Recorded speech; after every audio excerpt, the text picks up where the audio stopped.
I keep getting comments to listen to and rate From Under the Cork Tree by Fall Out Boy. I finally did, and they're not gonna like it. From Under the Cork Tree released in 2005 to an amount of critical acclaim I didn't expect. At first glance, From Under the Cork Tree has a ton of super long titles that make me think of Panic! At the Disco's debut album, also released in 2005. It's a bit of a neat coincidence.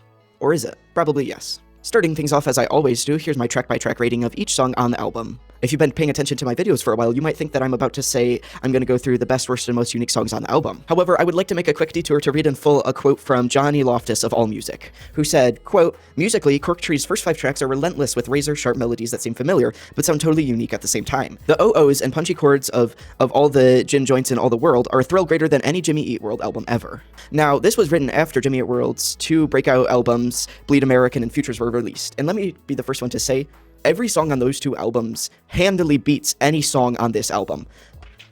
I don't like any song on this album.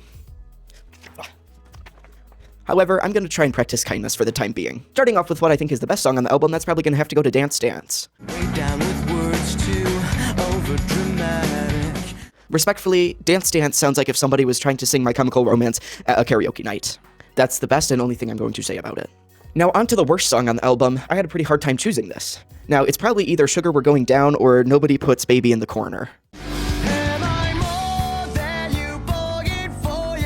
This is pretty divisive, seeing as Sugar We're Going Down is one of their most popular songs. A lot of songs on this album have a weird blend where it has very punkish vocals, aka whiny, as I like to call them, but a very produced sound that I think just really clashes with each other, because I do like the music. However, I just think that the vocals really take me out of it. Speaking of vocals, there's moments in songs like Nobody Puts Baby in the Corner where I almost stopped listening to it because I literally couldn't handle it. It was so high-pitched and droning, and I just couldn't hear it.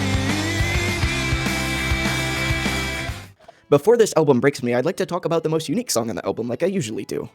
Now that honor is going to go to 7 Minutes in Heaven.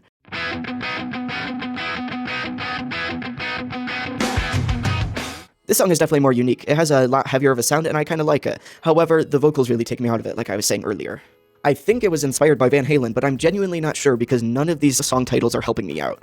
Now, well, a lot of people might say that these song titles are long because they're just quirky or whatever. I have a different theory. I think it's because they didn't want people like me to be criticizing them, so they made them so long and impossibly hard to talk about that they wouldn't. However, they didn't notice I was there and willing to criticize them relentlessly. I didn't like this album.